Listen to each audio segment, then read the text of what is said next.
for this particular purpose, the issues that I'm going to place before you are policy in nature. And procedurally, the bearer of the policy holder at the moment is the sitting cabinet secretaries.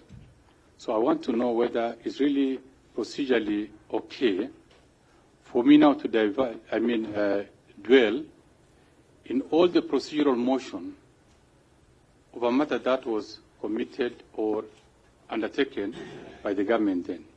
Secondly, is whether the documents that I'm going to place before you, whether I am the right authority to do it. Because those documents, I did not carry them. They are left in the National Treasury. And I tried to seek clarification before. Or even if there's any possibility that, we come as a team from the National Treasury.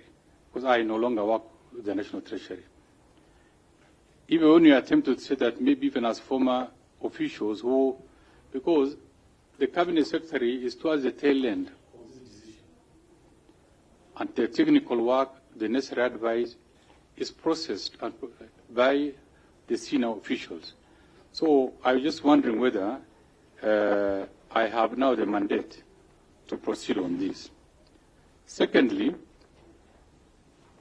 the issues that I am going to use are reference to other constitutional organs of this country, including deliberation and decisions of either Cabinet or the National Security Council, whose proceedings are classified as the most top secrets of this country. Whether it will be in order for me, considering that as on the oath of secrecy, whether it will be in order to present documents of that higher security classification before a public forum like this. I think those are the two. That does not mean that I'm not prepared. I'm fully prepared, and it's in our interest that we put in perspective. But I think for records, it's important that I have the confidence from yourselves to continue to proceed on a matter where I'm no longer the policy holder in that ministry, and where documents of a classified nature are to be, presented or tabled to this committee.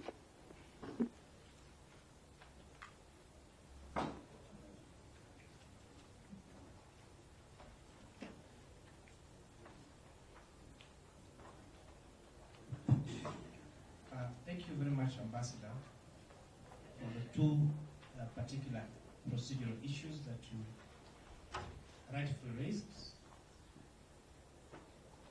And yet it is, yes, within your right to ask this particular questions. On the issue of whether you are the right person to appear before this inquiry, there are two, I would call them, there are two people. There's a person of the position of Cabinet Secretary, Treasury. In that particular position, as you rightfully put, is perpetual. It is not based on who the office bearer is, because government of Kenya is a going concern. So even in the absence of, say, a substantive Cabinet Secretary, then there would be a substantive officer to answer those questions when it is the matter is referred to as Treasury. However, the deliberations that you've had so far calls to you in the person of Ambassador Ukur Yatani. Because from the proceedings that you've had with other stakeholders, we've been able to identify decisions that were made by yourself, and this committee this joint committee would like to determine whether those decisions were made by the position of the Cabinet Secretary for the best interest of the Republic of Kenya, or whether they were made by the person of the Ambassador Ukur Yatani for whatever reason. And for that, we also want to get into the gist of the heart of this particular matter. Because as you speak, Telkom Limited is still a company in this country. It is still a company in operation. And therefore, this is an ongoing matter. I refer to you precedents that has happened before. There has been former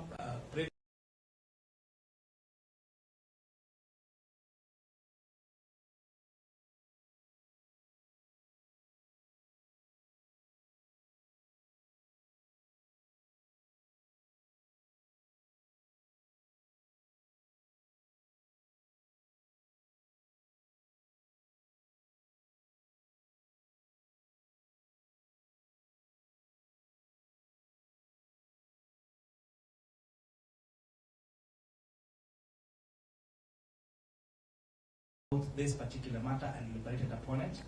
And if in the issue of the proceedings we feel that particular additional information would jeopardize the security of this kind of whatever reason, then we'll ask that that particular ongoing session be held with camera. But so far on the issue that we have, we do not feel that there is any matter that is outside the purview of public interest, of public knowledge, of public information that would entail, therefore, not that will have really secrets that will not be revealed to Kenyans.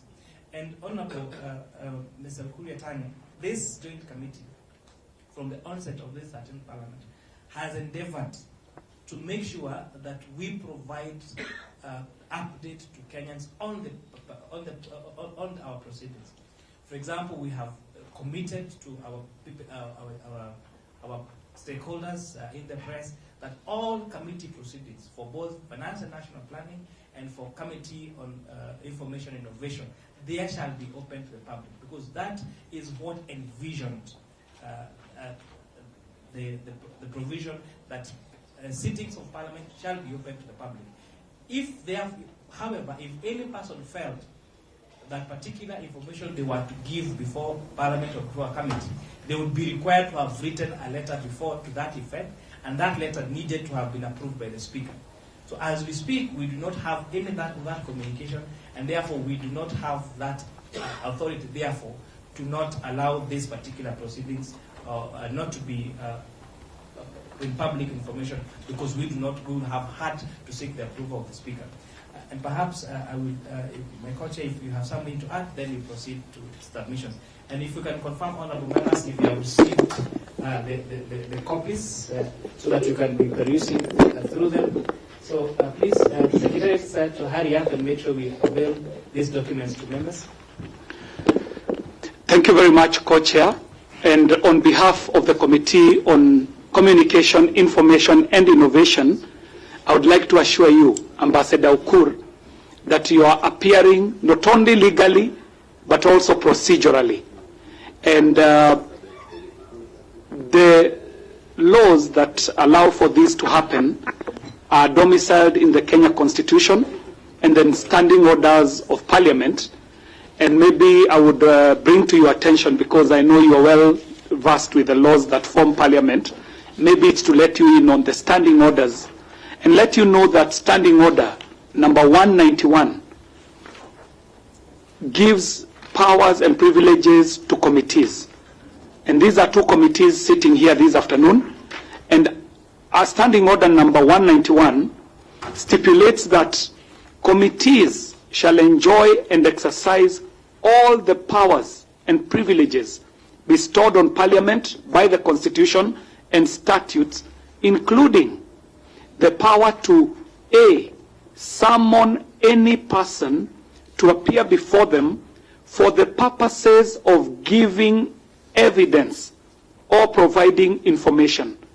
The other subsequent provisions that are given under Standing Order 191, however, to respond directly to your question, it was in two parts. The first part was whether you are appearing here on an issue that has to do with policy. In part, yes, it has to do with policy. However, this is an inquiry that was instigated by a curious observation of the use of Article 223, and which Parliament has since refused to approve. So you are also appearing here in person as Ambassador Ukur Yatani, not only just as a former CS, you are appearing as a witness who would be having some information that would be beneficial to these two committees in getting to the bottom of this matter. So it might go beyond policy, because as you will see with the nature of the questions, some of them are in response to some findings that have come in the life of this inquiry that do mention the person of Ambassador Ukur Yatani, and hence, one, the two committees are keen to get information from you, but secondly, and more importantly, these two committees are here to also secure your rights as a person and a citizen of Kenya. Because if you're mentioned in one way by other witnesses, you get also a platform to have a right of reply, and that is the opportunity that has been offered to you. In terms of the second part of your question, as to whether there are any issues that should be canvassed in camera, to the best of our knowledge as the two committees, so far we have not come across any matter that would warrant for us to hear any of these things in camera. Most of it, as you said, is in the public domain. It is just for clarification's sake to ensure that the information that the two committees have is the actual facts. And as the co-chair has mentioned, if there was an issue that was deemed to be so sensitive as to warrant proceedings in camera, I know you have served in government, you know what needed to have been done. It would have been done in writing, and Parliament would have responded. But to assure you, Ambassador Ukur, you are procedurally, legally, and properly before these two committees. Kindly, you can proceed with responding to the written questions. Perhaps, if you would like us, members, the document, this second attachment is quite bulky. So instead of, could we agree that we proceed so that we listen in, so that we also be conscious of time, and then as the copies come, then they're going to be shared. And I also really urge the members who already have them, if you don't mind sharing them, and then once you go through the submission, then please pass it around so they serve on time. You may proceed with... Sorry, Co-Chair. Still on the preliminaries, there is a ranking member who has not introduced himself. Just to avoid the risk of being labeled a stranger, it would be good to know who has just walked in, so that we know that he is properly appearing in these proceedings. My name is Dr. Kela, Member of Parliament. I just am member of the Finance and Planning Committee. Thank you very much. Must proceed. Chairman, thank you very much. I'm now well guided. Oh, sorry. And we also have an Abu who are not introduced. Proceed. Chairman, these two members are your members, and it's KG who noted that. My name is Ukur Kasim, County MP Mandera, member of Finance and Planning Committee. Thank you. You may proceed. Yeah. Chair, thank you very much for the clarification. I have on item number 2, I'll exercise my discretion on whether to table, but I'll make reference to it. The minutes of the classified documents, I'll make reference to it, but if need be in camera, I may present, but not in a session like this, but in my notes I've already made reference to it. Chair, I fully note from the invitation that there were concerns raised about supplementary 1 for 2022-2023 regarding a payment for Jamhuri Holdings, which in my official capacity we had prosecuted under pursuant to Article 223.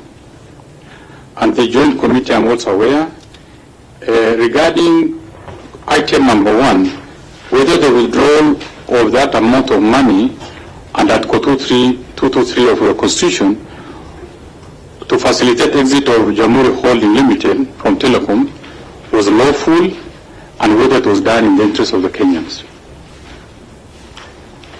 I think as a way of background, I need to let you know, of course I want to believe you already know, have interacted with this matter for now, even before, but extensively for the last 2 weeks. It's important to know that, Telkom operates critical infrastructure of government, critical national security assets and services. These include mobile services, money transfer services, data center assets, national fiber optic, and many, many others, including fiber right-of-way, subsea assets, and even undersea cables, including teams. Access to internet, the undersea cable, these are all assets